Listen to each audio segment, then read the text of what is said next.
What is inflation and how does it affect your wallet? You stop at your favorite diner.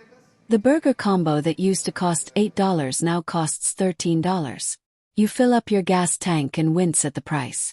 Your grocery bill keeps creeping up, even though you're buying the same things. Nothing changed about your life. But somehow your money buys less and less every month. That feeling has a name. It's called inflation. And today in Business in 5 Minutes, we're breaking down exactly what it is, why it happens, and most importantly what it's doing to your wallet right now. Inflation means that the general price of goods and services increases over time. As prices rise, the same amount of money buys fewer things than it used to. This is what economists mean when they say your purchasing power decreases. Think of it this way. In 2000, $100 could fill an entire grocery cart with room to spare. Today, that same $100 might get you half a cart, if you're lucky. Your money didn't disappear, but what it can buy has quietly shrunk. The U.S. government measures this using something called the Consumer Price Index, or CPI. Every month, the Bureau of Labor Statistics tracks the price of a fixed basket of everyday goods, food, housing, gas, healthcare, clothing, and measures how much that basket costs over time. When the basket of everyday goods and services becomes more expensive than before, inflation rises. In other words, consumers need to spend more money to buy the same items, reducing the purchasing power of their income. There are 3 fundamental reasons that are responsible for rising prices over time. First, too much money chasing too few goods. When people have more cash to spend but stores don't have more products to sell, sellers raise prices. We saw this happen dramatically after COVID. The government pumped money into the economy, supply chains broke down and prices exploded. Second, rising production costs. When fuel, raw materials, or labor gets more expensive, businesses pass those costs directly to you. Right now, energy costs from global conflicts are rippling through supply chains, pushing up the price of almost everything that moves by truck, rail, or ship. Third, expectations. If businesses expect inflation tomorrow, they raise prices today. Workers then demand higher wages. And that cycle can feed itself, which is exactly why the Federal Reserve works so hard to keep inflation in check. So where does America stand today?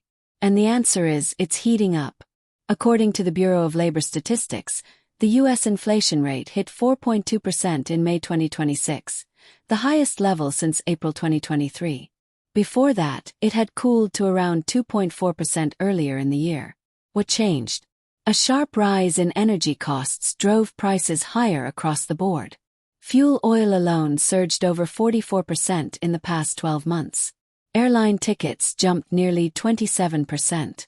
Food prices rose over 3%. And here's the part that stings most for everyday Americans. For the first time in 3 years, wages are no longer keeping up with inflation. The average paycheck grew 3.6%, but prices rose 3.8%.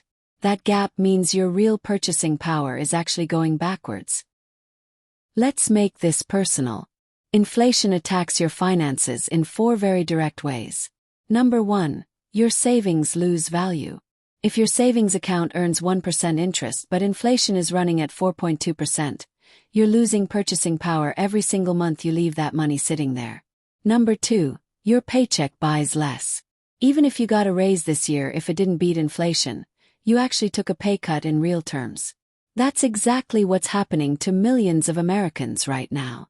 Number 3, daily expenses quietly bleed your budget. Gas, groceries, dining out. Each one rises a little.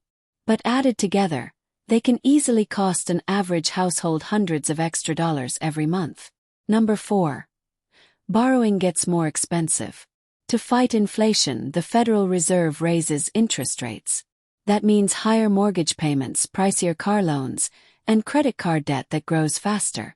The Fed currently holds rates at 3.5% to 3.75%, and may go higher if inflation doesn't cool down. So the next time your gas station receipt shocks you, or your grocery bill feels heavier than it should, that's inflation at work. It's not random. It's a force that quietly erodes everything you earn, save, and spend. The good news. Understanding inflation is the very first step to protecting yourself from it, through smarter saving, investing, and financial planning. And that's exactly what we'll dive into in future episodes. That's business in 5 minutes. If you found this useful, like and subscribe, because every week we break down the business world in a way that's simple, fast, and actually useful. See you in the next one.